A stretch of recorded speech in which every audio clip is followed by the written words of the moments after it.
Welcome everybody, this is Rev Games. We're going to attempt to do a little bit of live gameplay in Edison here today. This is the deck we are going to be playing, Machina Ryko, or really just Machina in absence of the gadget engine. If you're not familiar, really the basics of this deck is we run a mill engine, the Ryko, Hamster, Caius, plus charge to get a bunch of shit in the grave, namely our fortress and maybe a plague. Turn on our pots, and it's really just that simple. And then we're gonna hit them with fortresses when we can protect it with compulse or book, and go from there. Um, it is not a fortress spam deck, in my opinion. If you play it correctly, you really should be baiting out removal with a lot of your other stuff and just going there. I really don't think this is too out there of a build. The only thing with personal preference is a lot of people are cutting plague just because this is not really a combo heavy deck. It's more of a control grindy deck. If, in my opinion, again, you're playing it properly, you just get a lot of like kind of cheesy ass plus ones. You have a boss monster that's, really, really good. You have a searchable monster reborn. And that's really just, and then you try to pot late game to go plussy plussy, bussy bussy. So that's it. I mean, this is a pretty standard build, I think. Some people cut Lila, some people cut Plague, some people don't run Cyber Dragon. DD Warrior Lady might be a flex spot. Some people are cutting forces, like they'll play one of them, I've seen. Some people play two. I think the right number is two or three. Some people play three books, some people play three pot. Three pot's too bricky. We're not running a discard engine, so it's not like we can just pitch it if there is something. Maybe if we ran Phoenix Wing Wind Blast, which I did experiment with, it was actually pretty good. But trying out Compulse. And that is the other card that I'd say is sort of flex. So this has some real utility. You can just say no to a lot of synchro or extra deck plays. If you need to protect your own guy, if you try to get a fortress on the board and they bottomless, you can just bounce it back. Not that that's really that good, just because you're going to need to summon it again with whatever you're discarding. But you can use it offensively and defensively. And with a format that's so heavily dependent on using the graveyard as a resource, this is just a really good card. Another thing that I haven't done yet, but another thing that's really cool is, let's say you have a fortress or a gear frame on the board, and your opponent special summons Cyber Dragon. They're obviously going to be making Chimera Tech on your ass, but you can just compulse your guy, and then they can't do anything with it, so they have a side draw on the board. And then next turn, you can summon Gear Frame or whatever it is, plus off of it, and then just contact their Cyber Dragon. And that's a huge plus for you. And in terms of game theory, it's not just necessarily that you're getting a +1, but you're getting an opportunity cost +1 too, meaning that you would have went -1, but you're going +1. So that is a +2 if you're familiar with game theory and how opportunity cost works. So that I think is pretty cool. Again, that's not something I have done. The other thing that's on my mind with this, and I won't bore you just because I kind of suck balls at Edison, but Hamster Ryko's OP, but I'm not sure playing passively with this deck is the best bet. I've been thinking a little bit, during important times in the day, like when I'm taking a shit, about a build that's a little bit more proactive, keeping like Troopers, Cyber Dragons, DD Warrior Ladies, and cutting the Ryko Hamster mill package. And then just, of course, obviously cutting pots too. And just like having more beaters. Because I just don't feel like, with the state of the format and how, I won't say easy it is to play again, like play around Ryko, but like if you're playing this deck, people just know you're setting Ryko or a hamster. So I just don't know if playing super reactively is the best way to play the build. The other thing is, you're running a really mill heavy list, and it's really good to mill stuff like Plague and getting the fortresses set up in the graveyard. but and it's really good to get everything in the grave for Pot of Avarice, but I just wonder how many turns and hands would be 10 times more live if I just didn't have to rely on mills, which is it's slow. Like you're not just immediately milling a bunch of cards. You have to set, you have to wait for a hamster to resolve, then you have to wait for a Ryko to resolve if it does. So I just don't know if that's the right way to play the deck. Fortress in grave, it feels good when it's in the grave, but it's really not that big of a deal in my opinion. If you're just able to search Fortress and summon it from hand, that's not just as good, but it's still good. The only thing really top of mind is how bad it would be if we don't have Avarice access, because this is a pretty ridiculous card. Plussing with this in the late game and shuffling a bunch of gear frames and forces in your deck and then drawing them and just then you kind of get to Monster Reborn Fortress a bunch. That is really, really good. But I just wonder if like triple DD Warrior Lady, like Card Trooper, Cyber Dragons, and like I don't know, like I'm trying to think of like what other good cards, like maybe even like Thunder King Ryo or I don't know what the beaters would be, but like in addition Gear Frame, like every turn you can just kind of normal something good rather than setting a bunch of shit. And I just don't know if you could just end the game earlier and get more card advantage without having to rely on Pot of Avarice late game. Like more of a mid-rangey, if you're familiar with like Hearthstone terminology, Hearthstone, like a mid-rangey strategy as opposed to like a late game cheese with Pot of Avarice strategy. I might try to build that. I'll let you guys know how it goes. More of what I'm thinking is maybe like a Stunish main deck with the Machina engine. I think that could be really powerful. If anyone has any deck lists, point me in the right direction. But we're going to just jump into ladder. I'm just going to clip this real quick and we'll jump right in. I. So we're going to queue some Sweaty Eddie. Got to switch this to unlimited. Switch this to 2 of 3. And if you're playing on ladder, switch it to classic. Like, just makes it easier on everybody. Try harder 54. I don't like that username. Please don't be toxic. Oh my god, yo. I've said this a million times before, but if you hit him with the GLHF and they don't hit you back, they're probably a douchebag. Try harder 54 if you don't end up being a douchebag. I'm sorry. Am I going first? I wasn't paying attention.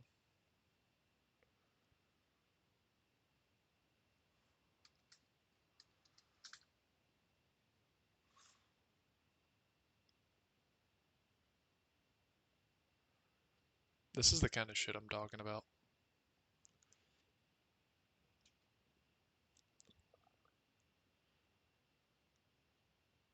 Alright. We're leaving.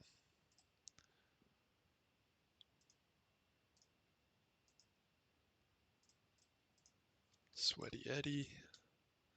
Oh no, no, no, no. Edison. I gotta get the right deck queued up. Wait, I thought I could have sworn I hit unlimited. Alright, 2 out of 3, classic, Edison. Get the right deck.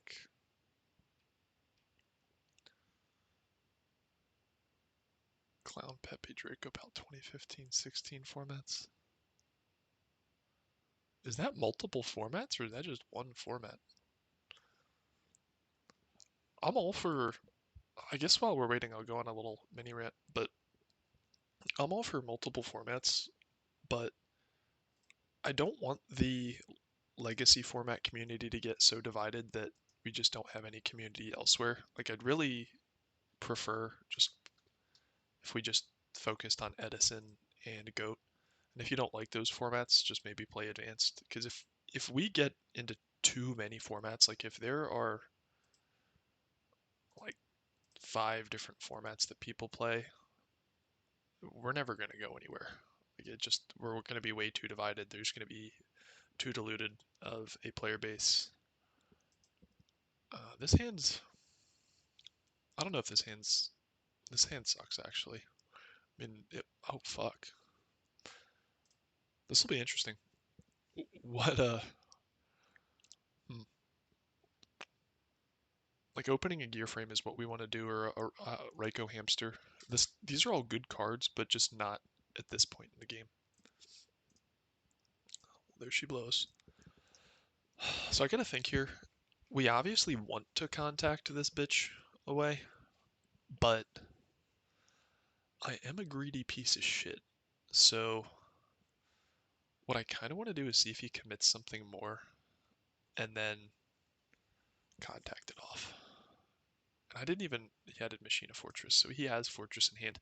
The thing is, if he does bring out something on board, we're way too low. That's way too greedy. So we'll just take it while we can. We save Cyber Dragon actually. Fuck that. Why would we contact a gear frame? Let's just wait. Just wait.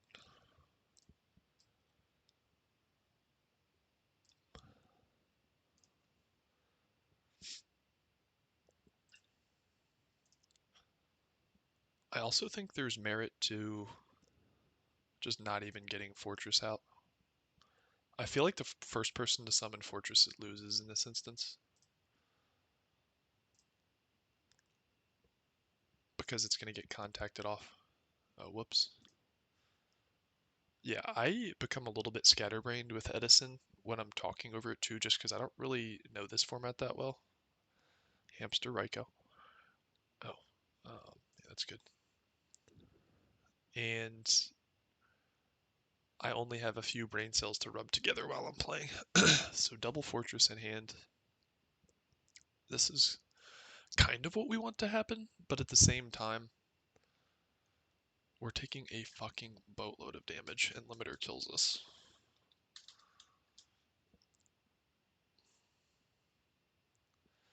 Yeah, so like, of course we draw a second Cyber Dragon.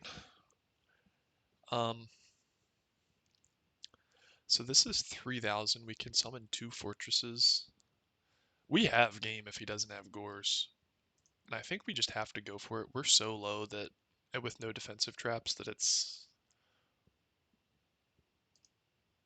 now or never. Like, if it doesn't go through, we're losing the game anyway.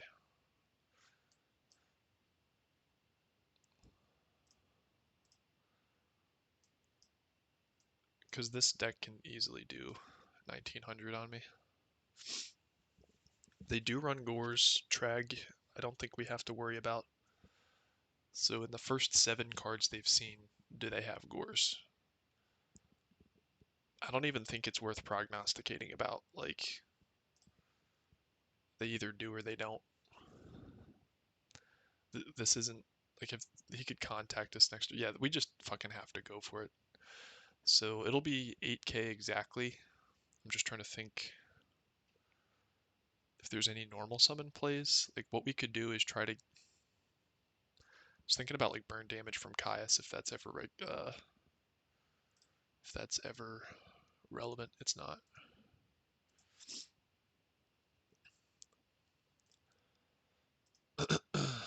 Right.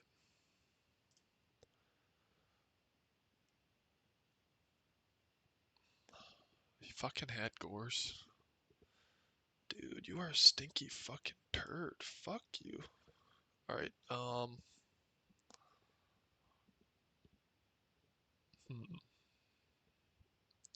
So we want this gone, obviously. We can't swing over this.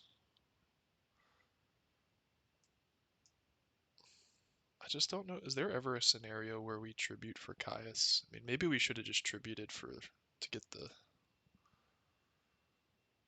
It's a light, so we fucked up if we were gonna tribute for Caius. That does kill us. Contact kills us anyway if he can clear this board. I think we just save Cyber Dragon Caius for a follow-up play because Caius isn't going to change anything. Like if he can clear this board and swing with this, we're going to lose anyway. So in the situation where we don't lose, I'd rather have follow-up, if you catch my drift. It's funny how much defensive stuff this deck runs and we haven't drawn any of it. I fucking hate Gores, by the way. A lot of people are elitists like with Goat or Edison. I like both, but Gores is every bit of a problem as, geez, 3 fucking gear frames? opener, dude. Jesus. But Gores is just as much of a problem as any Trinity card. Like you should not have to play around shit in the hand. Hand traps are toxic as shit. They should have never been introduced in the game unless there were going to be ways where they had to be visible in the hand or something like that. Like if the card text said this card has to be visible while it's in your hand, that would be a lot more fair, but I just don't think hand traps were well thought out. I really, really don't.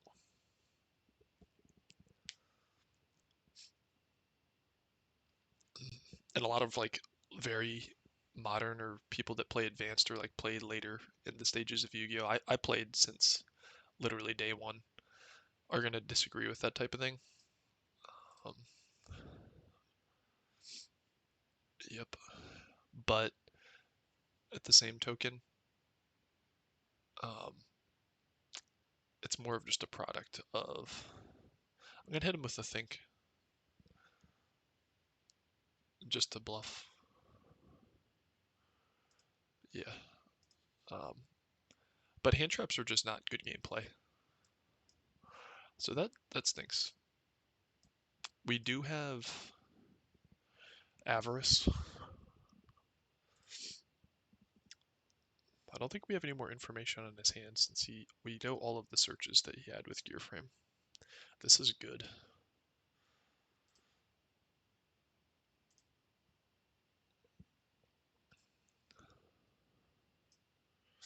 What?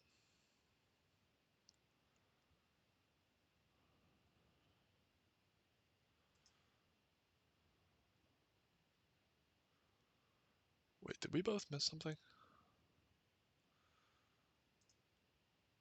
I must activate effect when you target him. Oh, fuck!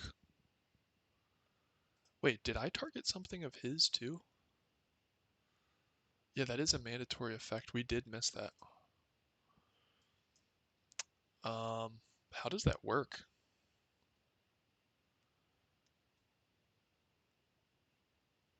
Uh,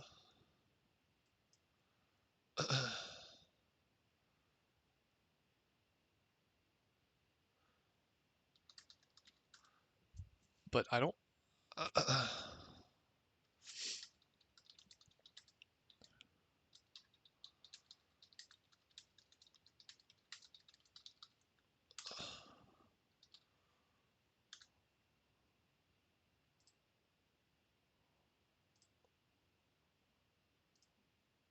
I mean, he's just gonna have to take my word for it. I don't want him to. I mean, it doesn't really know that he has.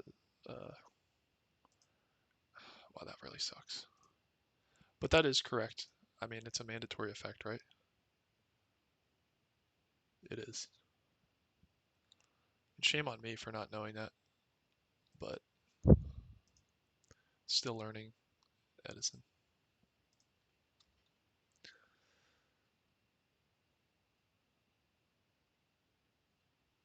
What?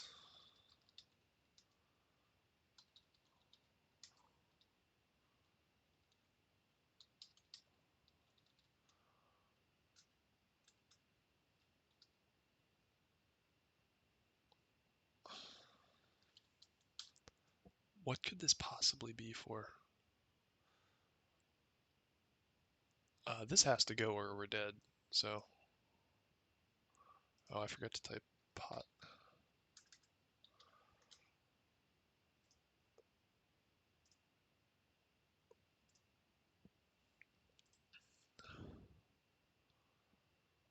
Yeah.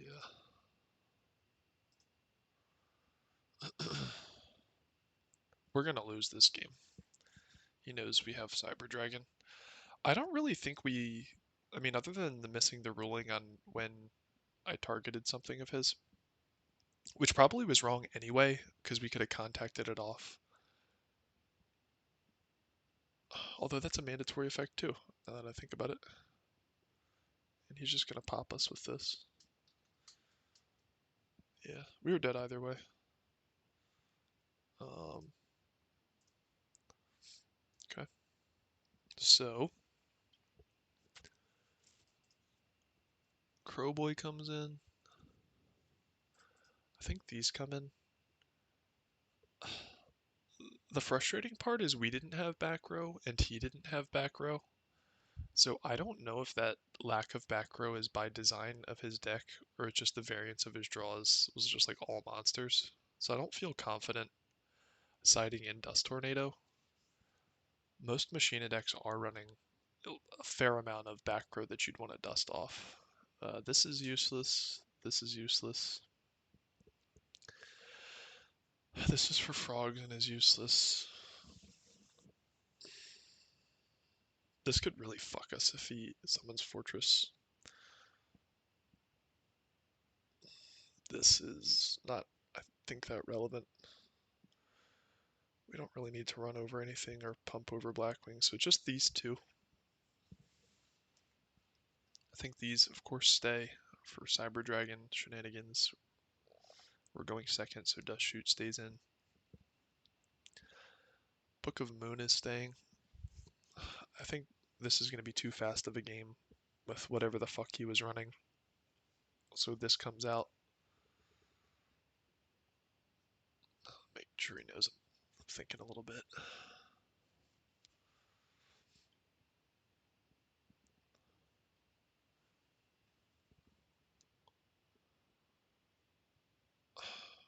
I think a hamster comes out. Although, does Book stay in? Like, he's not going to go in any big synchros. I don't know if... I think we're just going trap heavy, because Book can be... It can be decent to protect you against a contact, but I feel like that's... We already have enough protection for that. I don't know. I'm really not sure how to side. I was considering siding out MST and stuff, or probably not heavy, but really depends on what his back row setup is, which we have no information on. We're drawing a very similar hand to last game, which is also kind of upsetting. I don't think we have any other plays.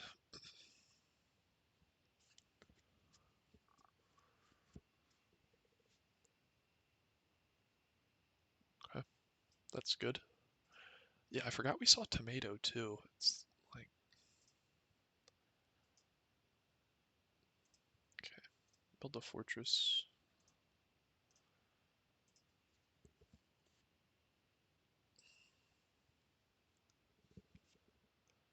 God, it's so frustrating having to play around Gores. I fucking hate that card so much. I'm not playing around it. I'm really not. If he drops it on us in the first hand, both games, then we just take it like a man.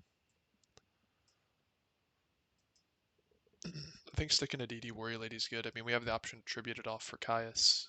I don't think it's worth saving from any of his floaters. It should trade preferably into anything. I don't think there is really much merit on saving it to bump into a fortress just because how reactive or slow our hand is. You know, I'm tempted to just summon Lila and get this live. We're swinging into this. I'm not using a Caius on this. Um, hmm. We're letting that we're letting that fly because we can back it up with a bottomless. And I don't think there's really any... See, this is a rant I went on in one of my other videos, which is when your opponent's playing a weird ass list, it's a lot harder to play around their shit. Just because I don't really know what to do here. And I don't even think an experienced Edison player would know what to do. Like, this is just like a random ass deck. And we're losing, so I'm not saying this guy's bad or anything, but like there's definitely merit to the surprise factor, like not knowing how to side, not knowing what to play around with these types of decks. Uh, hmm. Yep, that's cool. Dandelion? Like, what is this? Dandy? Uh, yeah, I mean, we're banishing it. Or, no, we're not. I mean, it doesn't matter. Actually, we do want to banish that, right? Yeah.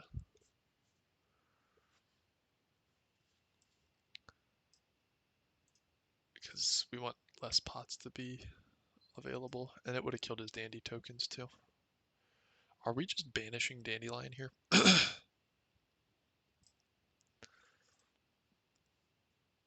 This is just brick central.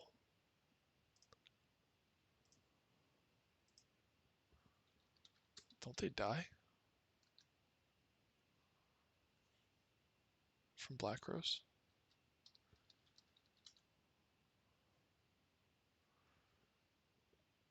It's first chain.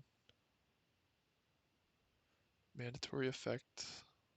Optional effect. I think he's right.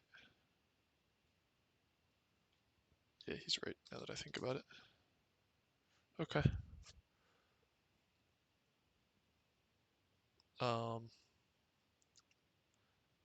We're just normal summoning this and attacking one of these. This is the most uninteresting gameplay of all time.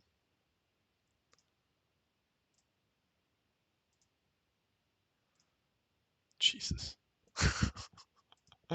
Okay, so next turn at least we can crow to get Pot of Avarice live if this doesn't wind up in the graveyard. This is so dumb.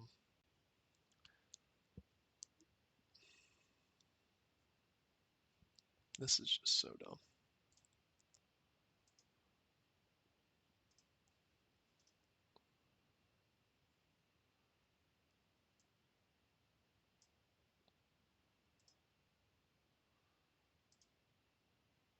He might have a crow, so okay.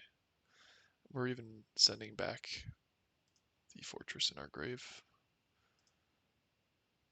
which I don't think really matters. We just need to get rolling here because we have another one in hand.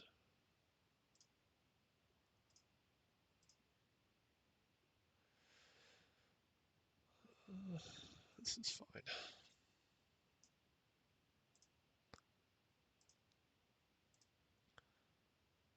RS is so getting heavied. I'm not playing around it. It's wrong to do that, I think, but this is just like this deck is firing on 0 cylinders is the best way to put this. Like if you play this deck, usually you're kind of moving like there's a little bit of a tempo to it. You're milling, you're like searching stuff, but both of the hands we've drawn with this are just totally dead. It's just like normal summon monster. Lila does nothing. Set a Ryko. Caius is dead. Dead Fortress. He's not playing any shit face up.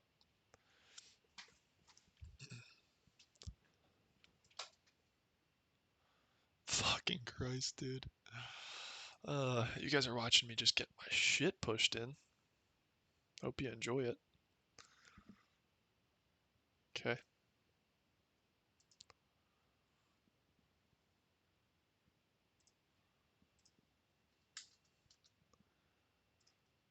Another gripe I have is I really don't like, come on, we can't have like one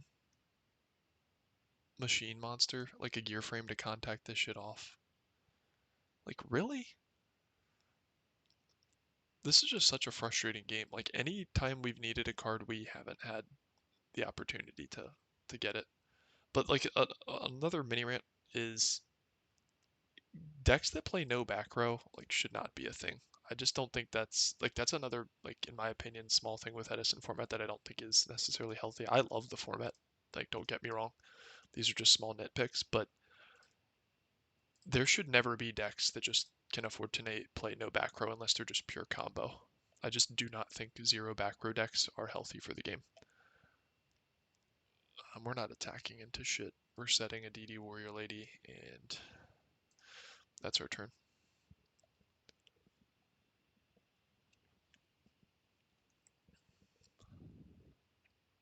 Tomato.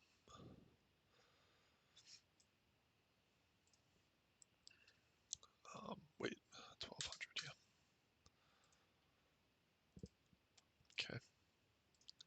See, I don't really know what type of stuff he can bring out with tomato. I saw a cannon soldier. We're just banishing it and passing.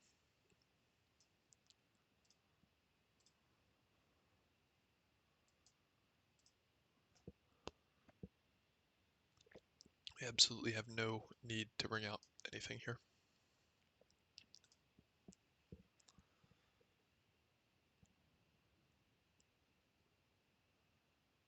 Okay, here comes a fortress, which is good because we can contact it off. That is not good because we can't survive.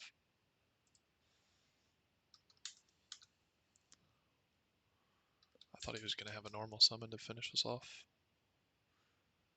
Cannon soldier for game. Yeah. Well, that was not fun at all, to be honest. Our opponent was just fine. I don't have any gripes with our opponent at all. He played fine. He was pretty courteous. Um, and I missed a ruling, and he was pretty understanding of that. The gameplay itself, though, was just absolutely a slog to get through. Like, that was not fun, dude. What are we drawing? Like, alright. Let's do a solo mode and just test one more hand while we're at it. See, like, just kind of how this deck can draw.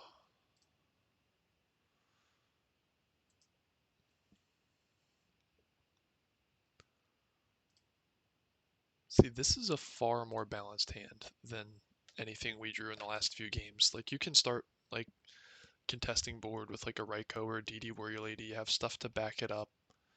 Pot of Avarice isn't really, live at this point, but who cares? Again, like, this is so much better of a hand than what we experienced. Like, we have the opportunity to punish back row greed. We can protect a gear frame.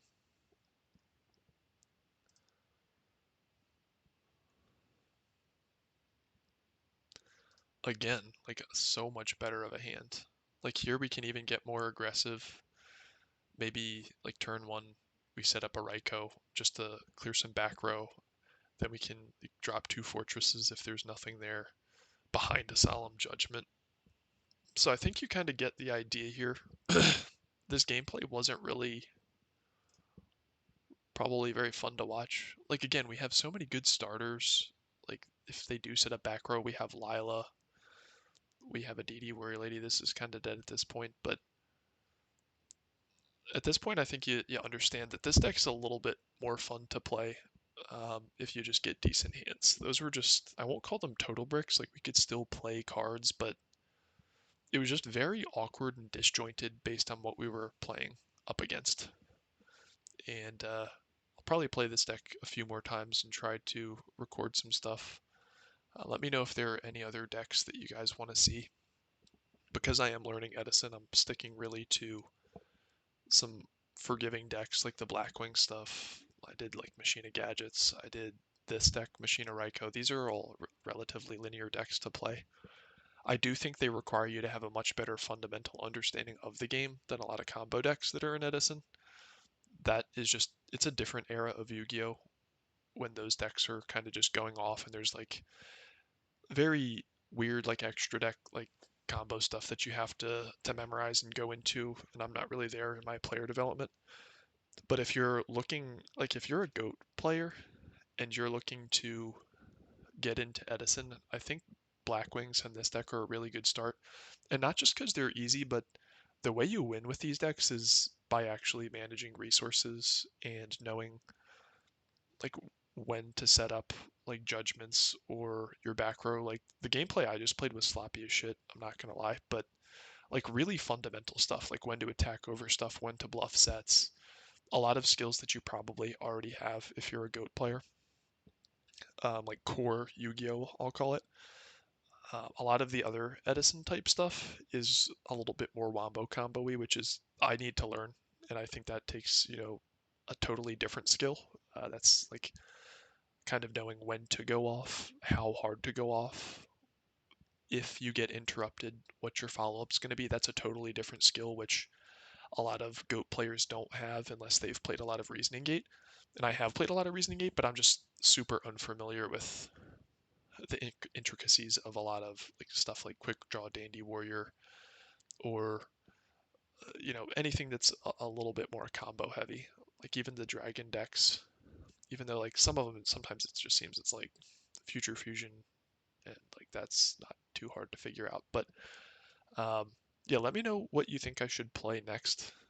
It's always helpful if you subscribe or drop a like, and even more helpful to point out something you might have done differently in the gameplay. I'm really not trying to be rich and famous here on YouTube. I kind of just want to get better at a few of these legacy formats. So if there are any suggestions on the deck or gameplay or different ways to read what the opponent may or may not have had, that's always appreciated. So let me know. Thanks for watching.